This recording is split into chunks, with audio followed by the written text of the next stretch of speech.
할렐루야, 샬롬, 샬롬, 샬롬, 샬롬, 샬롬.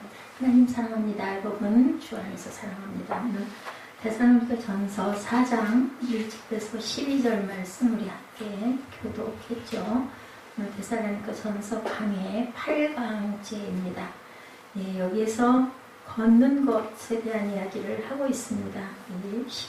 18절까지 오늘 본문이 나와 있는데 4장 12절까지 같이 교독했죠. 예, 옳고 그름의 문제는 어떻게 결정할 것인가. 1절에 행하는 것이 아니다. 걸어야 된다. 크리스천의 삶은 걷는 것으로 비교되어 있다라고 에베소서 4장 1절, 17절, 5장 2절, 8절에 이렇게 증거하고 있는데 에베소서 4장 1절 보니 그러므로 주 안에서 갇힌 내가 너희를 권고하노니 너희가 부르심을 받은 일에 합당하게 행하라 이렇게 나와 있습니다. 합당하게 행하라. 그리고 우리 본문 4장 1절에도 그러므로 형제들아 우리가 끝으로 주 예수 안에서 너에게 구하고 권면하노니 마땅히 어떻게 행하며 하나님을 기쁘시게 할 수 있는지를 우리에게 배웠으니 너희가 행하는 바라 더욱 많이 힘쓰라 이렇게 얘기합니다. 걷는 것은 방향 설정의 문제에 있다. 크리스천의 삶은 믿음으로 다시 태어난 뒤 믿음의 걸음마를 함으로 시작한다라는 거죠. 그 뒤 계속해서 믿음으로 우리는 걸어가야 된다. 고린도후서 5장 7절입니다. 이는 우리가 믿음으로 행하고 보는 것으로 행하지 아니함이로다. 행해 간다는 게 우리가 걸어간다라는 얘기인 거죠. 우리는 그때 어디로? 빛 가운데로 걸어가야 되겠죠. 요한일서 1장 5절에서 7절에 증거합니다. 우리가 그에 대해서 듣고 너에게 전하는 소식은 이것이니 곧 하나님은 빛이시라. 그에게는 어둠이 조금도 없으시다는 것입니다. 만일 우리가 하나님과 사귐이 있다고 어둠에 행하면 거짓말을 하고 진리를 행하지 아니함이거니와 거의가 다 증거되는 부분들이 행하다라고 이렇게 나와 있죠. 그가 빛 가운데 계신 것 같이 우리도 빛 가운데 행하면 7절이죠. 우리가 서로 사귐이 있고 그 아들 예수의 피가 우리를 모든 죄에서 깨끗하게 하실 것이요. 요한일서 1장 5절에서 7절에도 행함으로 나타납니다. 그래서 그리스도인은 하나님의 거룩함을 우리가 성취하고 가야 되는데 여기서는 세 가지 걷기에 대한 말씀을 합니다. 거룩함 가운데 걸어라. 1절에서 8절의 내용이 그렇게 나와 있죠. 하나님을 기쁘시게 하는 생활이란 어떻게 하는 것인가? 우리 다시 한번 봅니다. 1절에 보니 그러므로 형제들아 우리가 끝으로 주 예수 안에서 너에게 구하고 권면하노니 너희가 마땅히 어떻게 행하며 하나님을 기쁘시게 할 수 있는지를 우리에게 배웠으니 곧 너희가 행하는 바라 더욱 많이 힘쓰라. 2절에 우리가 주 예수로 말미암아 너에게 무슨 명령으로 준 것을 너희가 아느니라. 하나님의 뜻은 이것이니 너희의 거룩함이라. 곧 음란을 버리고 각각 거룩함과 존귀함으로 자기 안에 대할 줄을 알고 하나님을 모르는 이방인과 같이 세욕을 따르지 말고 이 일의 분수를 넘어서 형제를 해하지 말라. 이는 우리가 너에게 미리 말하고 증언한 것과 같이 모든 일에 주께서 신원하여 주시니라. 하나님이 우리를 부르시면 부정하게 하심이 아니요 거룩하게 하심이니 그러므로 저버리는 자는 사람을 저버림이 아니요 너에게 그의 성령을 주신 하나님을 저버림이라. 예, 이렇게 나와 있습니다. 거룩하게 하십니다. 하나님께서는 우리를 거룩하게 하기를 원하신다. 로마 제국의 비도덕적인 상태와 노예들로 인한 그러한 그 여와 거룩한 삶은 그들에게 매우 새로운 것이었다. 너무 많은 그 여유가 있다 보니까 비도덕적인 그런 생태들을 많이 했다. 배경이 그때 그 배경이 이렇다라는 겁니다. 우리가 하나님의 자녀이기 때문에 그분을 어떻게 해야 된다? 기쁘시게 해야 된다. 4장 1절이죠. 너희가 행하는 바라 더욱 많이 힘쓰라. 우리에게 배웠으니까. 누가 얘기해요? 바울이 얘기하는 거죠. 누군가를 기쁘게 하기 위해서 우리는 사는데 나만을 위해 살면 짐승처럼 되기 쉽다. 나 좋은 거, 나 하고 싶은 거, 그죠? 나 먹고 싶은 거, 내 것 이렇게만 하면 사람이 사람스럽지가 못하다. 인간 존재의 목적은 2장 4절이죠. 하나님을 기쁘게 하는 것이 우리의 삶의 동기가 되어야 한다. 데살로니가 전서 2장 4절입니다. 오직 하나님께 옳게 여기심을 입고 복음을 위탁받았으니 우리가 이와 같이 말하면 사람을 기쁘게 하려 하며 오직 우리 마음을 감찰하시는 하나님을 기쁘시게 하려 함이라. 동시에 사람도 기쁘게 하면 좋겠죠. 그러나 단순히 사람만 기쁘게 하면 그거는 문제다. 갈라디아서 1장 10절에서 증거합니다. 이제 내가 사람들에게 좋게 하랴 하나님께 좋게 하랴 사람들에게 기쁨을 구하랴 내가 지금까지 사람들의 기쁨을 구하였다면 그리스도의 종이 아니다. 이렇게 말씀합니다. 빌립보서 2장 13절에도 우리 안에 성령님은 하나님께서 기뻐하시는 것을 원하기도 하시고 행하기도 하신다. 2장 13절입니다. 빌립보서 너희 안에서 행하시는 일은 하나님이시니 자기의 기쁘신 뜻을 위하여 너희에게 소원을 두고 행하게 하시나니 이렇게 얘기하고 있습니다. 그러면서 모든 일에 원망과 시비가 없게 하라고 이렇게 말씀하죠. 또한 히브리서 11장 5절과 요한복음 8장 29절에도 말씀하죠. 히브리서 11장 5절에 믿음으로 에녹은 죽음을 보지 않고 옮겨졌으니 하나님이 그를 옮기심으로 다시 보이지 아니하셨느니라. 그는 옮겨지기 전에 하나님을 기쁘시게 하는 자라는 증거를 받았느니라. 에녹은 하나님을 기쁘시게 하는 자였기 때문에 하나님과 동행했죠. 요한복음 8장 29절에 나를 보내신 이가 나와 함께 하시도다. 나는 항상 그가 기뻐하시는 일을 행함으로 나를 혼자 두지 아니하셨느니라. 하나님의 기뻐하시는 일을 행함으로 하나님께서 나를 혼자 두지 아니하셨다라는 거죠. 하나님을 기쁘게 하는 것은 그분의 뜻을 행하는 것 이상이다. 요나의 경우도 그랬죠. 하나님의 뜻을 행했지만 하나님을 기쁘게 하지는 못했습니다. 요나는 우리는 어떤가 어떻게 하나님을 기쁘게 할까를 늘 생각해라. 뭐 가장 좋아하시는 거 하나님께 온전하게 예배드리는 걸 하나님 좋아하시겠죠? 찬양하는 모습을 기뻐하실 겁니다. 세상의 부모를 기뻐하는 것과 비슷하다라고 우리가 생각을 합니다. 자녀로서 그분의 말씀을 듣고 그분과 함께 살고 말씀을 읽고 예배와 섬김을 통해서 하나님을 기쁘시게 해라. 우리 부모를 기쁘게 하는 거는 뭐예요? 잘 섬겨드리고 함께 자주 눈 맞춰드리고 그죠? 예, 같이 동무해드리고 이게 뭐예요? 예배하는 모습이죠? 하나님과 같이 예, 동행하는 것. 우리가 주 예수로 말미암아 너에게 무슨 명령으로 준 것을 너희가 아느니라. 2절 3절에 하나님의 뜻은 이것이니 너희의 거룩함이라 음란을 버려라. 뭐 음란을 행하는 사람이 거룩할 수는 없잖아요. 그렇기 때문에 거룩해라. 자, 음행이라는 것은 우리가 잘 알죠? 동성애, 간음, 음행, 수간 뭐 이런 것들 예, 이런 것들을 얘기하고 있다. 디모데가 보고합니다. 데살로니가 교회에 음행에 문제가 있다라고 보고하죠. 음행은 하나님의 뜻이 당연히 아니죠. 히브리서 13장 4절에 모든 사람은 결혼을 귀히 여기고 친소를 더럽히지 않게 하라. 음행하는 자들과 간음하는 자들을 하나님이 심판하시리라 이렇게 얘기합니다. 예, 그때도 있었어요. 동성애 그리고 짐승과 예, 함께 하나가 되는 수간 이런 얘기들. 지금 성도들의 음행 이야기를 고린도전서 5장 9절에서 11절에도 말씀합니다. 내가 너에게 쓴 편지에 음행하는 자들을 사귀지 말라 하였거니와 이 말은 이 세상에 음행하는 자들이나 탐하는 자들이나 속에 빼앗는 자들이나 우생 숭배하는 자들을 도무지 사귀지 말라는 것이 아니니 만일 그리하려면 너희가 세상 밖으로 나가야 할 것이니라. 그러니까 세상에 이런 게 너무나 많다라는 얘기죠. 11절 이제 내가 너에게 쓴 말은 쓴 것은 만일 어떤 형제라 일컫는 자가 음행하거나 탐욕을 부리거나 우상 숭배를 하거나 모욕하거나 술 취하거나 속에 빼앗거든 사귀지도 말고 그런 자와는 함께 먹지도 말라 하니라. 예, 이렇게 증거하고 있습니다. 그래서 그것이 교회 성도들에게 밖에 있는 사람들에게 하는 얘기가 아니라 교회 성도들에게 하신 이야기다.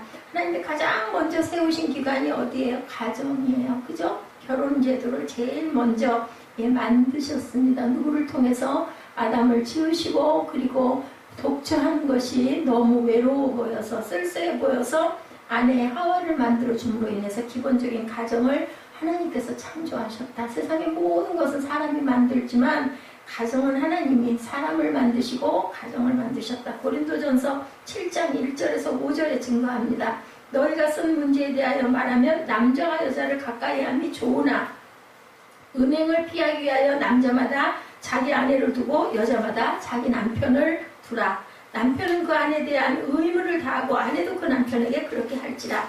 아내는 자기 몸을 주장하지 못하고 오직 그 남편이 하며 남편도 그와 같이 자기 몸을 주장하지 못하고 오직 그 아내가 하나님 5절에 서로 분방하지 말라. 다만 기도할 틈을 얻기 위하여 합의상 얼마 동안은 하되 다시 합하라. 이는 너희가 절제 못함으로 말미암아 사탄이 너희를 시험하지 못하게 하려 함이라. 이 사람의 본성을 하나님께서는 아시기 때문에 남편에게는 아내를, 아내에게는 남편을 주고 서로 나뉘어서 잠자지 말고 함께 자라. 기도할 때는 잠깐 떨어져 있더라도 나중에는 다시 합하라. 사탄이 너희들을 시험하지 못하게 하려 합니다.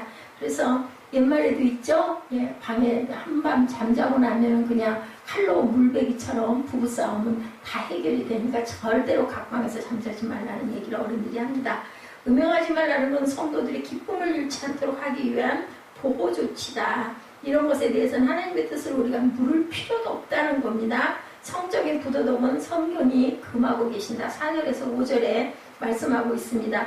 이방인들은 하나님을 모르므로 하나님이 없는 삶을 나타내는데 데살로니가 전서 4절과 5절에 4장 4절에 각각 거룩함과 존귀함으로 자기 아내를 대할 줄을 알고 하나님을 모르는 이방인과 같이 세욕을 따르지 말라. 이방인들은 이렇게 세욕을 많이 따르고 아주 갖은 그 험한 그러한 일들을 너무너무 많이 했다는 거죠. 자기 몸으로 보는 자기 그릇이다. 자기 아내로 우리를 보도록 하나님께서 말씀하셨다. 베드로전서 3장 7절에도 남편들아 이와 같이 지식을 따라 너의 아내와 동거하고 그를 더 연약한 그릇으로 이어 또 생명의 은혜를 함께 이어받을 자로 알아 귀히 여기라. 이는 너희 기도가 막히지 아니하게 하려 합니다. 아내들을 귀하게 여겨야 하나님께 열심히 남편을 위해서 기도해 준다라는 거예요. 만약에 남편과 아내가 그저 원수같이 되어 있으면 아내가 남편을 위해서 무슨 기도하겠어요? 그죠? 하나님께 뭐 다 고하겠죠. 이래서 내가 죽겠습니다 하고. 그래서 너희 기도가 막히지 않으려면 아내를 귀하게 여겨라. 음행하는 자는 자기 몸을 욕되게 한다고 고린도전서 6장 18절에서 20절에도 증거합니다. 음행을 피하라. 사람이 범하는 죄마다 몸 밖에 있거니와 음행하는 자는 자기 몸의 죄를 범하느니라. 그렇죠. 너희 몸은 너희가 하나님께로부터 받은 바 너희 가운데 계신 성령이 전인 줄을 알지 못하느냐. 너희는 너희 자신의 것이 아니다. 이렇게 말씀합니다. 값으로 산 것이 되었으니 그런즉 너희 몸으로 하나님께 영광을 돌리라. 무슨 값으로 샀어요? 피값으로 우리를 구원해 주셨죠. 그래서 하나님께서는 영광을 받지 못하도록 6절과 8절에 죄를 설교하는 그런 목사에 대해서 비난합니다. 크리스천의 죄는 불신자의 죄와 다르다. 설교하고 나서 그 죄를 지으면은 모르는 사람들이 짓는 죄보다는 비교할 수 없을 정도로 큰 죄라는 겁니다. 그래서 전하는 자들, 가르치는 자들은 특별히 그저 경건해야 되고 또한 거룩을 행하고 나가야 된다. 데살로니가 전서 4장 6절이죠. 이 일에 분수에 넘어서 형제를 해하지 말라. 이는 우리가 너에게 미리 말하고 증언한 것과 같이 이 모든 일에 주께서 신원하여 주심이라. 7절에 하나님이 우리를 부르시면 부정하게 하심이 아니요 거룩하게 하심이니 그러므로 저버리는 자는 사람을 저버림이 아니요 너에게 그의 성령을 주신 하나님을 저버림이니라. 그래서 우리가 저버리는 것은 사람에게 저버리는 게 아니라 성령을 저버리는 거니 그렇게 해서는 안 된다. 크리스천의 죄는 크리스천이 아닌 사람의 죄보다 더 큰 죄라는 겁니다. 하나님이 우리를 부르시면 부정하게 하심이 아니요 거룩하게 하려 하십니다. 우리를 그래서 부르셨다는 거죠. 음행은 도를 넘는 것이니 자기 형제의 그릇을 절대로 뺏지 말아라. 음행에 대한 하나님의 복수에 대해서도 죄를 지어도 크리스천에게는 정죄함이 없으나 슬픔을 수확하게 될 것이다. 갈라디아서 6장 7, 8절입니다. 스스로 속이지 말라. 하나님은 업신 여김을 받지 아니하시나니 사람이 무엇으로 심든지 그대로 거두리라. 자기 육체를 위하여 심는 자는 육체로부터 뭐를 썩어질 것을 거두고 성령을 위하여 심는 자는 성령으로부터 영생을 거두리라. 9절입니다.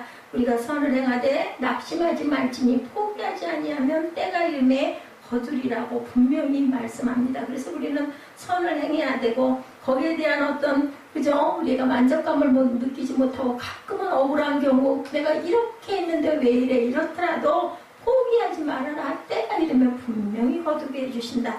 구원은 죄를 지어도 되는 면죄부가 아니라 거룩하게 살리라는 촉진제라는 것을 우리가 꼭 알아야 된다. 7절 말씀에 그렇게 말씀하죠. 하나님이 우리를 부르시면 부정하게 하심이 아니요 거룩하게 하심이니. 베드로전서 1장 15절에도 오직 너희를 부르신 거룩한 이처럼 너희도 모든 행실에 거룩한 자가 되라고 같은 말씀을 합니다. 베드로 사도도 하나님의 명령들을 멸시하면 그분의 심판이 임하고 성령님이 근심하게 된다고 에베소서 4장 30절에서 32절에도 증거합니다. 하나님의 성령을 근심하게 하지 말라. 그 안에서 너희가 구원의 날까지 인치심을 받았느니라. 너희는 모든 악독과 노함과 분냄과 떠드는 것과 비방하는 것을 모든 악의와 함께 버리고 너희는 서로 친절하게 하며 불쌍히 여기며 용서하기를 하나님이 그리스도 안에서 너희를 용서하신 것 같이 하라. 음행과 같은 더러운 일을 피하도록 하기 위해서 성령님이 하시는 일, 뭐예요? 말씀의 욕구. 베드로전서 2장 1절에서 3절입니다. 로마서 13장 12절에서 14절의 일들을 하면 안 된다. 이렇게 베드로전서 2장 1절에 그러므로 모든 악독과 모든 기만과 외식과 시기와 모든 비방하는 말을 버리고 갓난아이 이들 같이 순전하고 신령한 젖을 사모하라. 이는 그로 말미암아 너희로 구원을 이루도록 자라게 하려 함이라. 너희가 주의 인자하심을 맛보았으면 그리하라. 유혹에 대해 하나님의 약속들을 또한 상기시켜 줍니다. 에베소서 6장 17절이죠. 구원의 투구와 성령의 건복, 하나님의 말씀을 가져라. 이렇게 말씀합니다. 그래서 요셉의 경우에 보면 우리가 순종할 때 거룩하게 살 수 있는 능력을 하나님께서는 베풀어 주시죠. 자, 음행은 하나님을 멸시하는 것이다. 그래서 요셉은 그렇게 그죠? 나중에 오래 갇히면서도 그 보디발의 아내의 그러한 그 아주 유혹을 뿌리칩니다. 자, 그 경고대로 하지 않으면 기계 또한 고장이 나죠. 기계를 샀을 때 동성애는 경고를 무시하고 기계를 쓴다는 것을 절대로 잊어버리지 말아야 된다. 결국은 망가지게 된다는 거죠. 누가 그래서 구약시대 삼손이 그런 일이 있어서 결국 파멸을 당하죠. 음행의 문제는 그 당시 교회에 정말 문제 중에 문제였다. 지금도 옛날 그 시대에도 초대교회 때도 분명히 그 음행의 문제들은 항상 따라다녔다라는 거죠. 그래서 우리는 형제 사랑 가운데 걸어야 된다. 9절에서 10절에 형제의 사랑 한 가족이므로 우리는 꼭 사랑해야 된다. 거룩하면서 사랑으로 옮겨가는 것은 당연한 일이다. 하나님처럼 살면 하나님처럼 우리가 사랑하게 된다. 거룩을 이루고 나면 그 다음에 남는 것은 하나님의 성품인 사랑이 우리 안에서 솟아난다라는 것을 얘기하고 있습니다. 형제 사랑에 관하여는 너희에게 쓸 것이 없으면 너희들 자신이 하나님의 가르치심을 받아 서로 사랑하니라. 9절이죠. 10절에 너희가 온 마게도냐 모든 형제에 대하여 과연 이것을 행하도다. 형제들아 권하노니 더욱 그렇게 행하고. 무슨 뜻이에요? 사랑하라는 거죠. 그리스도도 하나님의 본성에 참여하였으므로 사랑할 수밖에 없고 사랑하게 된다. 베드로후서 1장 4절입니다. 이로써 그 보배롭고 지극히 큰 약속을 우리에게 주사 이 약속으로 말미암아 너희가 정욕 때문에 세상에서 썩어질 것을 피하여 신성한 성품에 참여하는 자가 되게 하려 하셨느니라. 요한일서 4장 8절. 너무나 귀한 말씀이죠. 사랑하지 않냐는 자는 하나님을 알지 못하나니 이는 하나님은 사랑이십니다. 제가 변화된 말씀입니다. 아주 하나님께서 귀하게 은혜를 주셨던 하나님은 사랑 자체이시다. 사랑의 수고에 대해서 얘기합니다. 사랑은 그리스도의 몸의 피와 같다. 데살로니게 전서 1장 3절입니다. 너의 믿음의 역사와 사랑의 수고와 우리 주 예수 그리스도에 대한 소망의 인내를 우리 하나님 아버지 앞에서 끊임없이 기억함이니. 뭐라 그래? 소망의 인내라고 하죠. 사랑의 수고라고 얘기합니다. 데살로니게 전서 3장 6절에도 지금은 디모데가 너희에게부터 와서 너희 믿음과 사랑의 깊은 소식을 우리에게 전하고 너희가 항상 우리를 잘 생각하여 우리가 너희를 간절히 보고자 한 것 같이 너희도 우리를 간절히 보고자 한다 하니. 이렇게 얘기합니다. 사랑의 깊은 소식이죠. 그죠? 그러므로 형제들아 7절이죠. 우리가 모든 궁핍과 환난 가운데 너희 믿음으로 말미암아 너희에게 위로를 받았느니라. 참 예수 잘 믿으면 전도한 사람은 너무너무 기뻐요. 춤추고 싶죠. 그렇게 귀할 수가 없습니다. 데살로니게 전서 4장 10절에도 바울은 그들이 더 많이 사랑하라고 격려를 합니다. 너희가 온 마게도냐 모든 형제에 대하여 과연 이것을 행하도다. 형제들아 권하노니 더욱 그렇게 행하고 더욱 사랑해라. 그래서 우리는 정직한 가운데 걸어야 된다고 11절 12절에 증거하죠. 또 너희에게 명한 것 같이 조용히 자기 일을 하고 너희 손으로 말하기를 힘쓰라. 스스로 일하라는 거예요. 그리스의 사람들은 그리스 사람들은 육체 노동을 멸시했지만 노예들을 굉장히 멸시했죠. 바울은 어땠어요? 육체 노동을 열심히 했습니다. 데살로니가전서 2장 6절에 보면 텐트 메이커의 본을 보여서 열심히 돈 벌어서 땀 흘리고 그리고 남은 시간에 열심히 전하는 일을 했다. 그리스도의 재림에 따라 일을 멈춘 사람들이 생겨나죠. 우리 그전에도 우리 함께 그 은혜 나눴죠. 데살로니가후서 3장 11절, 베드로전서 4장 15절에 우리가 들은즉 너희 가운데 게으르게 행하여 도무지 일하지 아니하고 일을 만들기만 한 자들이 있다 하니 너희 중에 누구든지 살인이나 도둑질이나 악행이나 남의 일을 간섭하는 자로 고난을 받지 말려니와. 예, 이렇게 얘기합니다. 안식교를 비롯해서 여러 단체의 사람들이 재림 예언했을 때 다 틀렸죠. 결과적으로는 그 사람들 일 안 하고 그냥 앉아서 기다리고 기도하고 있었는데 그거는 옳은 자세가 아니다. 매일매일 사과나무를 심을 줄 아는 그러한 성실함으로 주님을 기다리고 있어야 된다는 거죠. 자, 주님 안에 거하면 우리는 휴고 받을 수밖에 없다. 12절에 정직하게는 합당하게 품위 있게 해라. 이는 외인에 대하여 단정히 행하고 아무 궁핍감이 없게 하려 함이라. 우리가 열심히 수고하고 땀 흘리고 하나님을 기다리는 것이 바로 외인에 대하여 단정히 행하는 것이다. 그리고 절대로 궁핍하지 않죠. 열심히 일하는 사람들은. 밖에 있는 사람들에게 좋은 간증을 우리가 보여야 된다. 밖에 있다는 무슨 뜻이에요? 믿지 않는 자들이라는 뜻입니다. 골로새서 4장 5절에 외인에게 대하여서는 지혜로 행하여 세월을 아끼라. 믿지 않는 자들에게는 세월을 아끼고 지혜롭게 그들을 가리키고 행하라는 거죠. 성도로 산다는 것은 이렇게 많은 요구를 노력을 필요로 한다.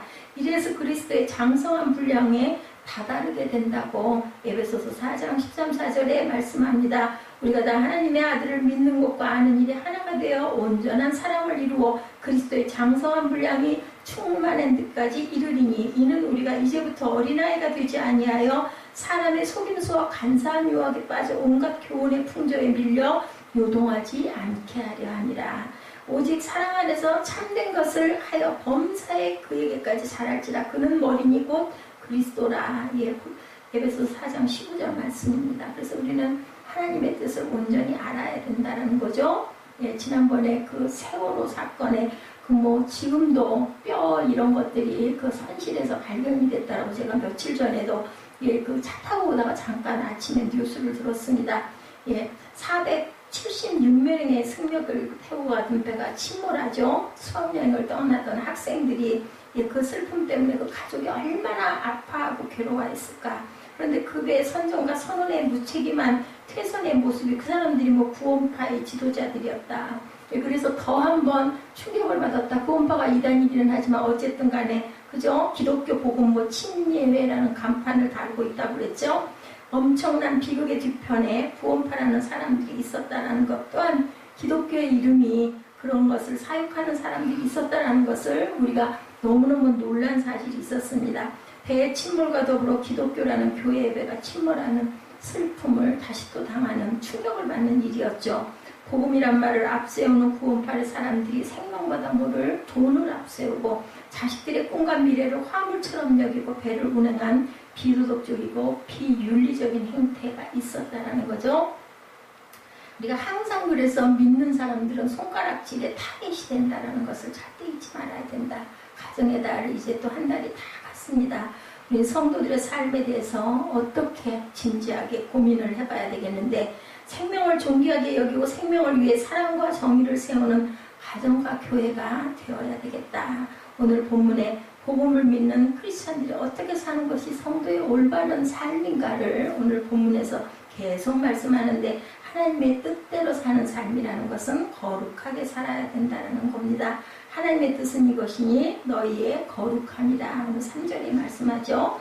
바울은 믿는 성도들이 이 세상에 사는 동안 아무렇게나 사는 것은 절대로 허용되지 않는다. 거룩해야 하며 거룩하게 살아야 된다. 누가? 하나님께서 거룩하시기 때문에. 그러면 거룩이란 무엇일까? 하기아스모스로 이렇게 구분되어 있습니다. 똑같지 않은 것, 죄와 똑같지 않은 것, 더러운 것, 부정한 것과 같이 똑같지 않은 것, 세상과 똑같지 않은 것, 뭐예요? 구별되어야 된다. 그래서 거룩이 무엇인지를 좀 더 자세히 이해하려면 바로 뒤에 4장 3절과 멀리하는 것에 대해서 4절, 5절에 쭉 나타나 있습니다. 그리고 4장 6절에는 분수를 넘어 해치지 않는 것, 그러한 구절들, 거룩을 설명하고 있죠. 거룩은 결국 음란을 멀리하고 자기 아내를 자기의 몸을 귀히 여길 줄 알고 물질의 문제로 인해서 형제를 해롭게 하지 않는다는 뜻이 바로 거룩의 뜻이다. 거룩이라는 것은 죄에 대한 구별이다. 죄를 피해야 되고 죄를 무서워하고 죄를 짓지 않는 것, 적극적으로 의를 행하는 것, 의의 종이 되고 죄에 대해서 자유한 왕이 되는 것, 의의 삶을 사는 것이 거룩한 삶이다. 하나님의 뜻은 죄를 이기는 삶보다는 의롭고 바른 삶을 살아야 된다. 그러므로 죄를 지어도 좋다는 가르침은 이단이죠. 예, 한 번 구원받았는데 죄 지면 어때? 뭐 이미 한 번 구원은 영원한 구원이야. 이런 거 잘못된 거다. 기독교 이름으로 회개가 필요 없다고 가르치는 종교 역시도 이단입니다. 구원파는 구원을 위해서 요구되는 회개, 한 번으로 회개할 필요가 없다라고 얘기한다고 합니다. 그래서 구원은 그런 게 아니라는 것. 로마서 6장에서 7장에 걸쳐 분명히 성화의 은혜를 강조하고 있습니다. 로마서 1, 2장에는 죄에 거할 수는 절대로 거해서는 안 된다. 6장 15절에는 죄를 지을 수 없다. 또 거듭 강조하고 거룩을 말하죠. 로마서 6장 1절입니다. 그런즉 우리가 무슨 말을 하리요? 은혜를 더하게 하려고 죄에 거하겠느냐. 2절에 그럴 수 없느니라. 죄에 대하여 죽은 우리가 어찌 그 가운데 살리요. 로마서 6장 15절입니다. 그런즉 어찌하리요? 우리가 법 아래 있지 아니하고 은혜 아래 있으니 죄를 지으리요? 그럴 수 없느니라. 은혜 아래 있는 사람이 어떻게 죄를 짓겠어요? 죄를 지어도 화들짝 놀라서 얼른 회개하게 되죠. 자, 죄를 지어도 이미 죄를 다 가져갔으니 회개가 필요 없다고 달콤한 유혹에 우리는 절대로 현혹되어서는 안 된다. 그들은 성화를 위해 필요한 회개, 거룩을 위해 손과 발을 씻어야 하는 회개를 외면하고 있다는 것을 절대 잊지 말아야 된다. 데살로니가전서 4장 7절에도 하나님 우리를 부르시면 부정하게 하심이 아니요 어떻게 하라고? 거룩하게 하려 하심이니 거룩의 하나님의 뜻을 우리가 열심히 행하고 나가는 것이 바로 우리의 소명이다. 예수 믿는 자들의 소명이다. 예수 구원이 모든 죄를 다 가져갔기 때문에 다시 회개할 필요가 없다는 사이비 복음에 절대로 귀를 기울이지 말아야 된다. 회개가 필요 없다는 복음은 극단적으로 말해서 죄를 지어도 무죄와도 아무 상관이 없다라는 아주 유혹된 병폐라는 것을 우리가 알아야 된다.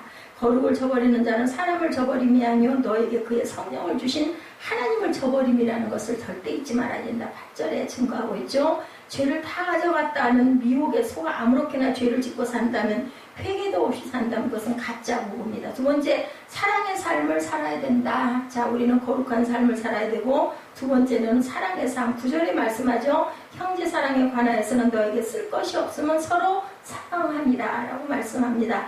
데살로니가 교회 성도들은 사랑을 자기 교회 안에서만 행하지 않았죠. 온 마게도냐 모든 형제에 대해서 사랑을 행했다. 10절에도 형제들아 권하노니 더욱 그렇게 행해라. 사랑은 주어도 모자라지 않고 주면 어떻게 해요? 점점 불어난다 그러죠. 더더욱 사랑, 사랑의 삶을 사는 것이 바로 하나님의 뜻이다. 거룩을 이루고 나면 그 다음에는 사랑으로 우리가 하나가 될 수 있다. 이는 형제 사랑이라 하여 믿는 자끼리 사랑만 염두에 둔 것이라고 생각해서는 안 된다. 형제 사랑이란 말의 뜻은 알죠? 우리 필로스와 아델포스로 이루어진 단어입니다. 1차적으로 성도 사랑, 그러나 폭을 넓혀 형제, 이웃 사랑까지 나아가는 사랑이다. 믿지 않는 이웃, 어려움을 당한 이웃에게도 사랑의 삶을 살아야 된다는 거죠. 4장 12절에 이는 외인에 대하여 단정히 행하고 외인을 염두에 두고 있다. 아무 궁핍함이 없게 하려 하니라. 그러므로 사랑의 삶이란 이웃을 향한 관계 속에도 분명히 나타날 줄 알아야 된다. 즉 자비, 양선, 긍휼, 구제, 돌봄, 배려로 나타나야 된다. 이렇게 믿는 자가 사랑을 고사하고 사람을 해롭게 하고 속이는 죄는 절대로 믿는 자가 아니라는 거죠. 사랑은 생명을 파괴하는 것이 아니고 생명을 소생시킨다. 그러므로 믿는 자들은 사랑해야 된다. 그리고 세 번째 뭐라고 강조하셨어요? 일하기를 힘쓰라. 거룩한 삶을 살아야 되고 사랑의 삶을 살아야 되고 세 번째는 일하기를 힘써야 된다. 자, 노동은 신성한 거죠. 거룩, 사랑, 마지막 노동. 그러므로 노동은 수도의 방법도 된다고 11절에 너에게 명한 것 같이 조용히 자기 일을 하고 너희 손으로 일하기를 힘쓰라 이렇게 말씀하고 있습니다. 일하는 것은 이제부터 하나님의 뜻이고 명령이다. 노동을 천한천민의 일이라고 생각하지 말아라. 먼저 자기 일을 해야 되고 남의 일에 참견하지 않고 자신의 일에 몰두해라. 둘째, 너의 손으로 일해라. 직접 일해라. 이런 자기의 생활, 자신의 먹고 마시는 의식주의 생계를 남의 손에 의지하지 말고 스스로 해결하고 짊어져 나가라는 아주 중요한 권면입니다. 형제를 사랑하는 사람들이 정신없이 사랑을 내세우고 사람을 위한다고 뛰어다니다가 자기 손으로 양식을 해결하지 못하고 남의 손을 의지할 때가 있는데 이거는 온전치가 않다. 이런 삶은 외인들에게 오해와 멸시를 받는 삶이다. 믿는 사람들은 남에게 짐이 절대로 되어서는 안 된다는 거죠. 짐을 져주는 자가 돼야지 짐을 짊어지게 하는 그러한 자가 돼서는 안 되기 때문에 스스로 일해서 궁핍함을 면해라.